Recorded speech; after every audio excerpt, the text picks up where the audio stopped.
Hey everybody, it's Libby again with WootRecruit. What is WootRecruit? Well, we are the first and only recruiting solution for the high turnover industry. So if you are in house cleaning, commercial cleaning, lawn care, and landscaping, we are the recruiting solution for you. I'm super excited because we are dropping a series of videos and we're going to dive into a new, and it's actually not new, it's the whole basis of what WootRecruit is built on. But we're going to cover the Profit Flywheel for recruiting. So I'm excited. And I have Chris on. Chris, you want to introduce yourself? Who's going to help me dive into this over a series of videos? Yes. So my name is Chris. I work inside of WootRecruit as the product and tech, as some people might call it, the chief technology officer. So everything to do with systems and creating that stability and figuring out how to make things run as efficiently as possible for all the accounts and the customers that we provide service for. Great. And Chris has been with WootRecruit probably since we launched. I just asked him that today. I'm like, when did you actually start? It was kind of a gray line. So he's been here. He's worked in every position and he's helped build WootRecruit practically from the ground up.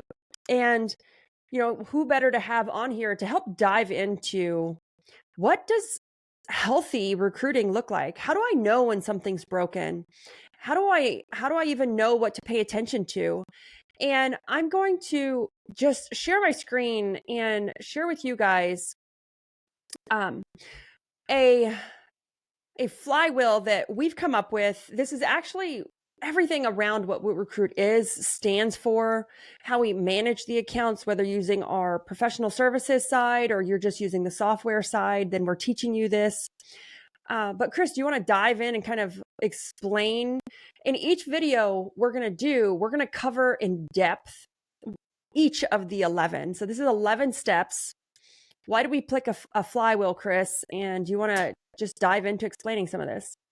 Absolutely. So first off, just wanted to let you know, just like you said, is this came about, the Profit Flywheel concept came about through an amalgamation of just tons and tons of research that we do on the back end inside of WootRecruit, as with the account managers, as well as with myself, in understanding exactly what is going on and what happens within recruiting, whether it be the technology, third-party platforms, whatever it is that affects the recruiting, even down to the people themselves, trying to figure out what determines success in a way that's actually measurable. When you think about math and science, it's something that's black and white, yes or no. You know, it either is or it isn't. Trying to figure out how to create that outcome for every business and make it so it's scalable. And the flywheel itself is a concept. If you're familiar with cars, is basically it is a way to generate momentum, or like a gear that once it gets rolling, again, law of inertia, once it gets rolling, it becomes easier and easier to keep in motion. If you just keep putting in a little bit of energy, a little bit of momentum into it. And so I think this was a great concept to use for this because, yes, initially it does take a lot of work to really dial in every aspect that we're going to cover.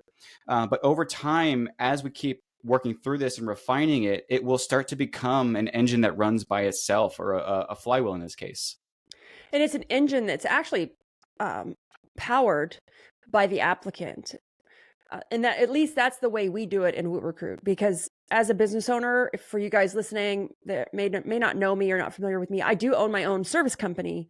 Besides owning WootRecruit, I own a cleaning company and an organizing company. And we all know as business owners, if we hire wrong, if we get any one of these steps wrong, it comes from our profit. And that is why I chose the word profit flywheel for recruiting. Because if we do this wrong, we hire wrong, there's broken pieces or gaps with the clicks or with the showed interviews, essentially it's going to come from my profit because it's just the way business works. When we do this wrong, we hire wrong, we can't keep employees. We only have so much budget in our cogs and in our expenses. And when we do these things wrong, where there are gaps, it's coming from the owner profit. I should have named it owner profit flywheel in recruiting. But it comes from our profit. So I understand, I know how it hurts. I know where it hurts. I know what it feels like. And it really sucks when we do this wrong. So we wanted to document this on a high level of like, what are impressions and like, what are clicks? Why should I care about them? Or can I just throw a bunch of money at Indeed? But what if I don't have a lot of apply starts? And then you're just essentially burning money. You might as well just take it and throw it in a furnace and burn it if you don't get enough people to even pass your application or show up to your interview. So we are going to dive really deep into what each of these steps are. We're going to go into percentages. So we're going to tell you, we can look at something and tell you, oh, this is broken right here. I can tell by the percentage between this step and this step. We are going to dive deep. We're going to share some percentages. We're going to share what bad looks like. We're going to share cost in recruiting, what's your cost per hire. And we're going to also share a few things on, what does it look like to make an offer or for an applicant to accept an offer? And then what is commit and what is retain? And we're going to dive deep into these so that you guys can get a real clear understanding of what healthy recruiting looks like, what you should be focused on. Because one thing that we do here at WootRecruit is we do things by the books. And what do I mean by that? Is that we're not trying to get your account shut down. We're not going to give you bad advice.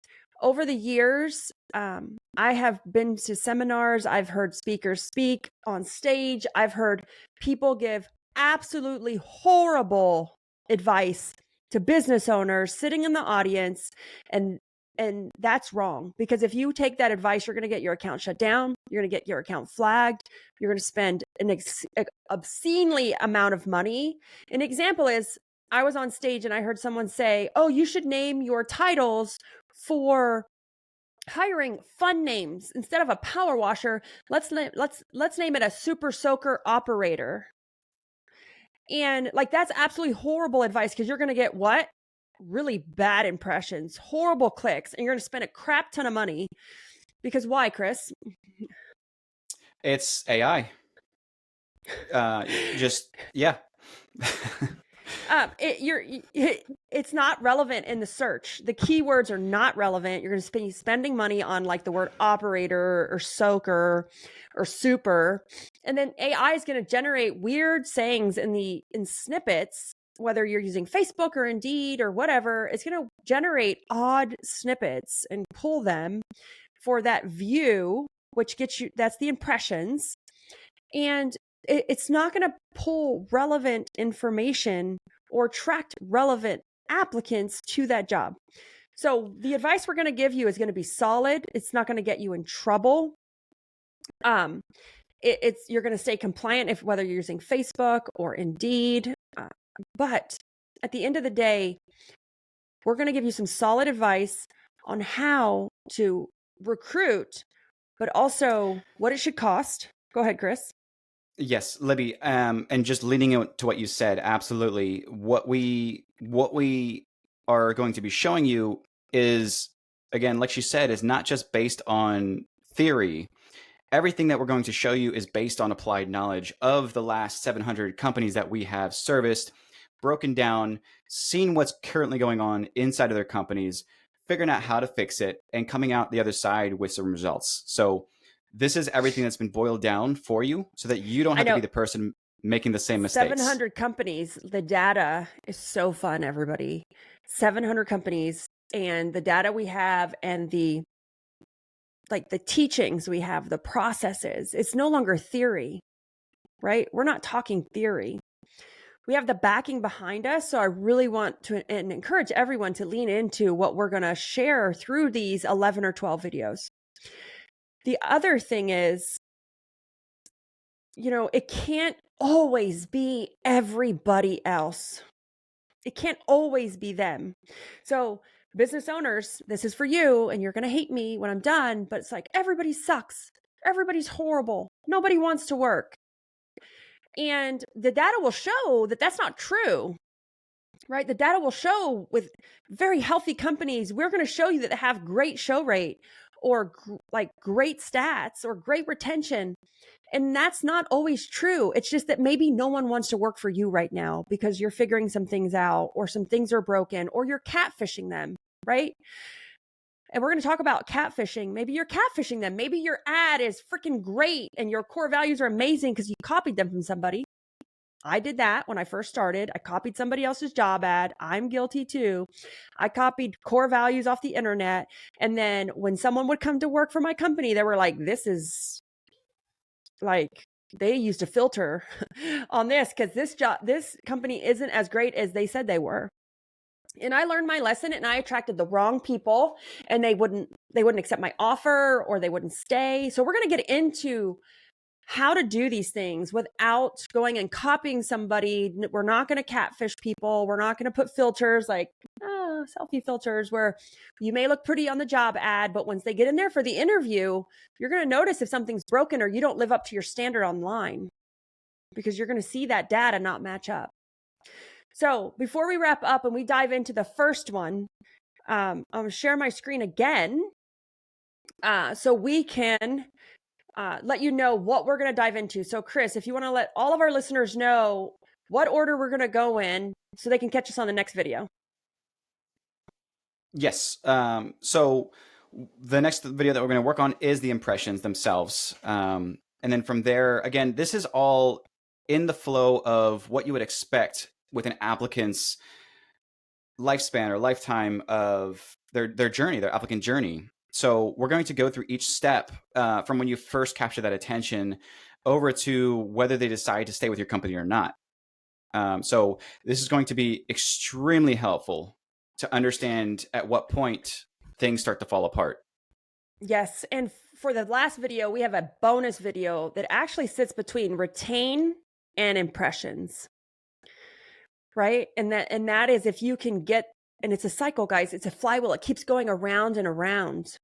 And if you can get it moving fast enough, it actually moves on its own with the momentum that it's generated, and it continues to move and evolve.